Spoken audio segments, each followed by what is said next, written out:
او ایمان والو مسلمانوں ذرا غور کرو، دل پر ہاتھ رکھ کر سوچو، جو پتھر نبی کے قدموں سے جڑ گیا اس پتھر کا ڈنکا دنیا اور دونوں جہان میں بج گیا، دنیا میں بھی آخرت میں بھی اس پتھر کا مرتبہ بڑھ گیا۔ جو صدیق پیغمبر کے سینے اور مدینے سے جڑ گیا اس کی دھوم عرش و فرش پر مچ گئی، پتھر کا سینہ خلیل اللہ سے متاثر ہوا، صدیق و فاروق کا سینہ حبیب اللہ سے متاثر ہوا، پتھر بھی بازی لے گیا، صدیق بھی بازی لے گیا۔ ذالک فضل اللہ یؤتیہ من یشاء، یہ اللہ کا فضل ہے جسے چاہے۔ مقام ابراہیم اور اس کے قرب و جوار میں نفل کیوں ادا کیے جائیں گے؟ اس لیے کہ ایک دن فاروق اعظم کے دل میں یوں آیا، طواف ختم کر کے مقام ابراہیم کے پاس 2 نفل کیوں نہ ادا کیے جائیں، اور خود کیسے کرتے جب تک خدا اور رسول کا حکم نہ ہوتا۔ ادھر فاروق اعظم کے دل میں خواہش پیدا ہوئی، ادھر عرش سے آواز آتی ہے، فاروق کیوں فکر کرتے ہو؟ جو تمہارے دل کی آواز ہوگی میں اسے قرآن کے حروف بنا کر پیغمبر کے سینے پر نازل کروں گا۔ چنانچہ جبرائیل علیہ السلام تشریف لاتے ہیں اور فرماتے ہیں، اے محبوب خدا، اللہ کی طرف سے آپ کے حکم ہوا ہے، فاروق اعظم کی آرزو اور تمنا کو خدا نے قرآن بنا کر عرش سے بھیجا ہے، عرش سے نازل کیا ہے۔ چنانچہ وہی نازل ہوتی ہے، فَاتَّخِذُوا مِن مَّقَامِ إِبْرَاهِيمَ مُصَلًّى، عمر کی خواہش قرآن بن گئی، عمر کی آرزو وہی رحمان بن گئی، اور مقام ابراہیم کے قریب نماز ادا کر۔ اور آج تک دنیا کو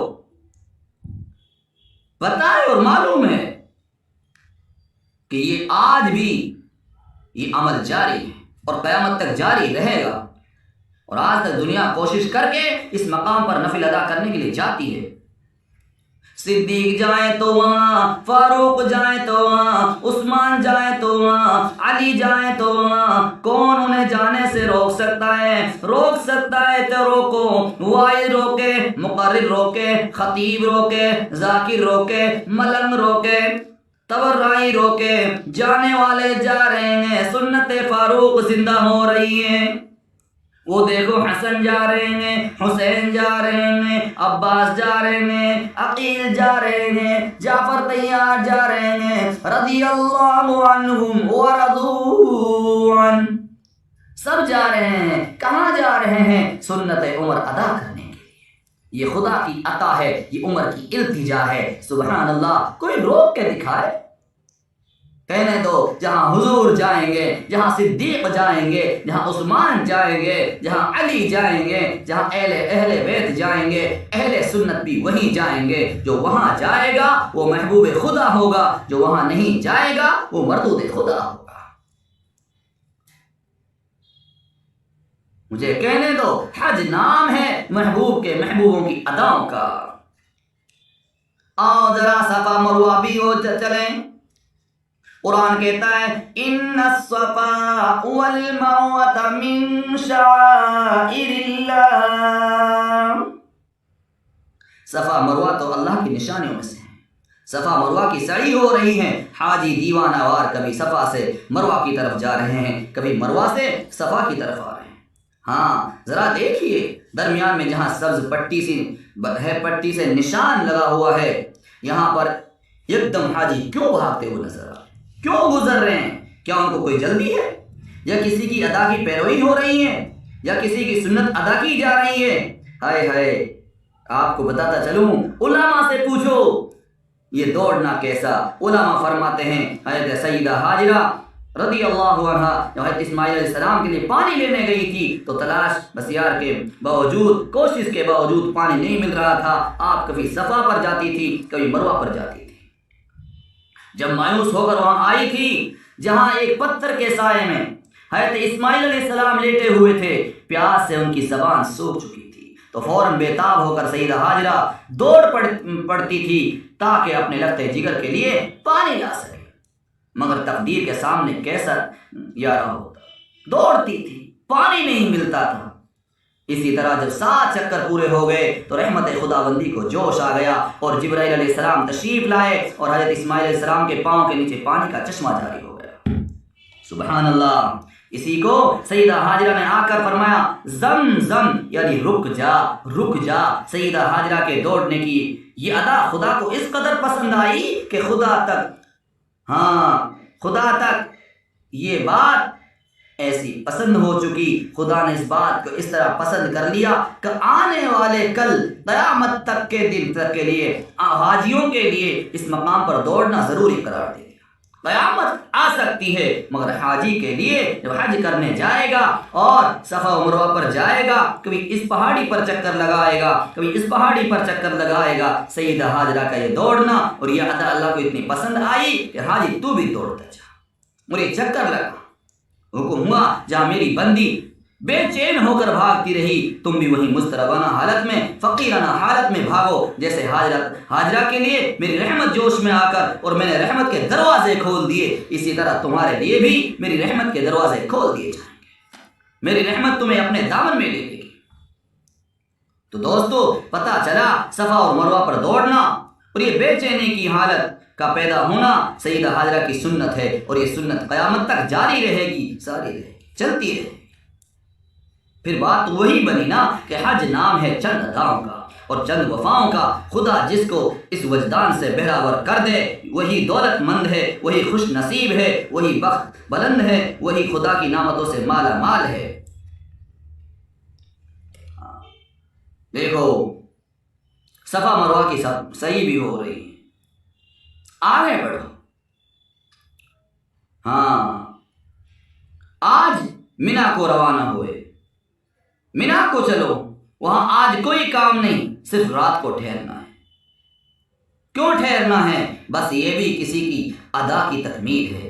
چلیے آج عرفات ہو کر آئیں، بس بیٹھ جاؤ، شام تک بیٹھے رہو، روتے رہو، مانگتے رہو، شام تک بیٹھے رہو، مانگتے رہو، روتے رہو، توبہ کرتے رہو، اپنے گناہوں پر شرمندگی ظاہر کرتے رہو، ندامت کے آنسو بہاتے رہو. کیوں؟ بس میری مرضی. فرمائے یہ بھی میرے محبوب کی اداؤں کی تکمیل ہے. آؤ ذرا منا میں چلو، جمرات کو کنکرے مارو، ساتھ ساتھ کنکر مارو، کنکرے مارتے چلے جاؤ، کنکریاں مارتے چلے جاؤ. یہ کنکرے کیوں مارے؟ اس لیے کہ اس مقام پر میرے خلیل نے شیطان کو کنکریاں ماری تھی.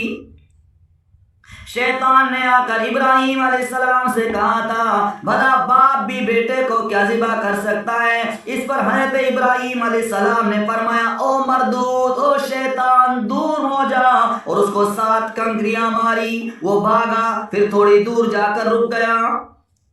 پھر ابراہیم علیہ السلام سے کہا اب اپنا ارادہ چھوڑیے، بھلا باپ بھی بیٹے کو ذبح کرتا ہے. ابراہیم علیہ السلام نے پھر اس مردود کو کنکری ماری، مگر شیطان آخر شیطان تھا، اس نے پھر کوشش کی، یہاں تک کہ 30 مرتبہ پھر آپ نے اس کو پھر دھتکارا. اسی طرح شیطان کو کنکریاں آپ مارتے رہے. اللہ تعالیٰ کو حضرت ابراہیم علیہ السلام کی ادا اتنی پسند آئی، قیامت تک کے آنے والے حاجیوں کو حکم ہو گیا تمہیں شیطان نظر آئے نہ آئے مگر میرے خلیل اللہ کی سنت کو زندہ کرنا ہے. اور کنکروں کا سلسلہ قیامت تک جاری و ساری رہے گا.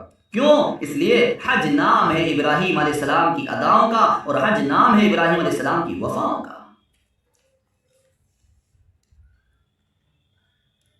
لوگوں نے کنکریاں ماری، آگے بڑھ رہے ہیں. یہ لوگ کہاں چلے جا رہے ہیں؟ ہاتھ میں چوری لیے نہایت ولولے سے، نہایت جوش اور خروش کے ساتھ میں، خوشی کے ساتھ میں جا رہے ہیں.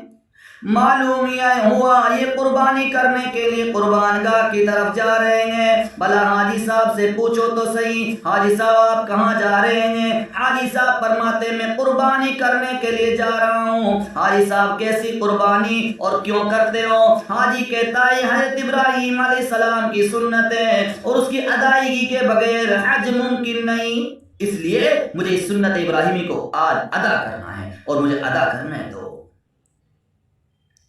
قطب ابدال غوثوں، مجددوں، صوفیوں، واعظوں، زاہدوں، عالموں، غیر عامیوں، مصریوں، سوڈانیوں، چینیوں، فلسطینیوں، شامیوں، سعودیوں، پاکستانیوں، ہندوستانیوں، سب کے سب حاجی، سارے کے سارے سنو. چلو کہاں جانا ہے؟ چلو آج قربانی دو. بھئی کیوں؟ اسی لیے اسی لیے قربانی دو، یہ میرے محبوب کی، میرے خلیل کی سنت ہے۔ آج سب کی زبان پر ایک ہی آواز آ رہی ہو، ان صلاتی و نسکی و محیای و مماتی للہ رب العالمین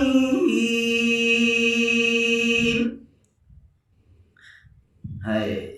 بے شک میری نماز، میری قربانی، میرا جینا، میرا مرنا، میری زندگی، میری موت، تمام کے تمام میرے اعمال اللہ کے لیے ہیں۔ میرا جینا بھی اللہ کے لیے، میرا مرنا بھی اللہ کے لیے۔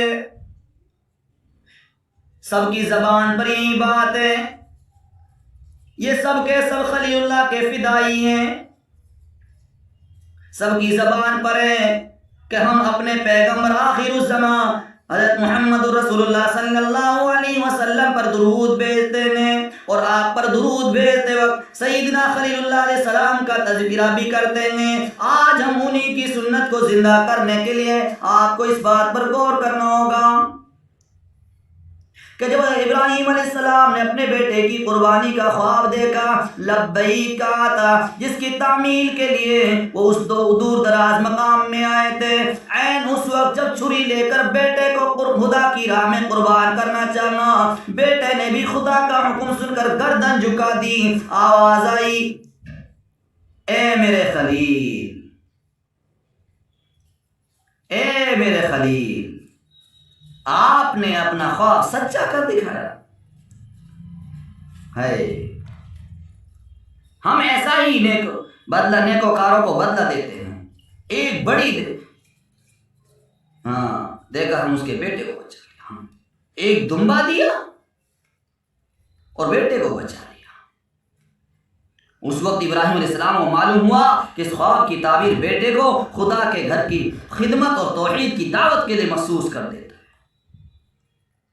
اور اس کے ذریعہ سے اس گھر کو دائرہ ارضی میں خدا پرستی کا مرکز بنانا ہے۔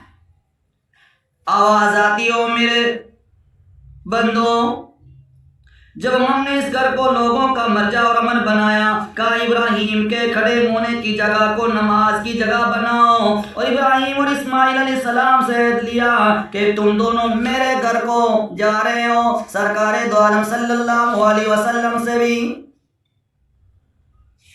یہی دریافت کیا گیا، اے میرے نبی کیا ہے؟ آپ کو معلوم ہے ابراہیم علیہ السلام یہ گھر بناتے جاتے ہیں، اللہ سے مانگتے جاتے ہیں، اللہ کے حضور گڑ گڑا رہے ہیں۔ فرما وَإِذْ جَعَلْنَا الْبَيْتَ مَثَابَةً لِلنَّاسِ وَأَمْنًا وَاتَّخِذُوا مِن مَّقَامِ إِبْرَاهِيمَ مُصَلًّى وَعَهِدْنَا إِلَى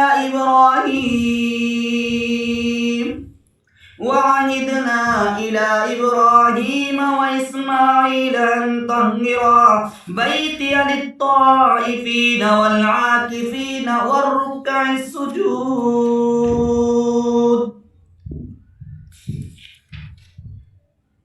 یہیں سے یہ پتہ چلتا ہے کہ اللہ رب العالمین نے صاف واضح فرما دیا اور کھول دیا کہ جب ہم نے اس گھر کو لوگوں کا مرجع بنایا اور امن بنایا، اور کہا ابراہیم کے کھڑے ہونے کی جگہ نماز کی ادائیگی کرو، کھڑے ہونے کی جگہ کو نماز کی جگہ بناؤ، اور ابراہیم علیہ السلام سے بھی عہد لیا اور ان کے بیٹے اسماعیل علیہ السلام سے بھی عہد لیا۔ کیا کہا کہ پاک رکھو میرے گھر، ان طہر بیتیہ، میرے گھر کو پاک رکھو۔ کس لیے؟ فرمایا میرے گھر کو پاک رکھو طواف کرنے والوں کے لیے، اعتکاف کرنے والوں کے لیے، رکوع اور سجدہ کرنے والوں کے لیے۔ اور جب کہا ابراہیم نے اے میرے رب، اے میرے پروردگار، اے میرے ربا، بنا اس شہر کو امن کا، اس شہر کو امن کا شہر بنا دے، اور آگے سوال کر لیا، او میرے اللہ یہاں روزی بھی دے، روزی کی فراوانی دے، وارزق اهله من الثمرات من آمن منهم بالله واليوم الآخر، اور روزی دے اس کے رہنے والوں کو میوے جو کوئی ان میں سے ایمان لاوے اللہ پر اور قیامت کے دن پر، یعنی اس کے یہاں رہنے والے جو اہل ایمان ہو ان کو روزی بھی دے، میووں کی فراوانی کر دے، اور کفار کے لیے دعا نہ کی تاکہ وہ مقام کافروں سے بچ رہے، پاک رہے۔ قال ومن كفر فأمتعه قليلا ثم أضطره إلى عذاب النار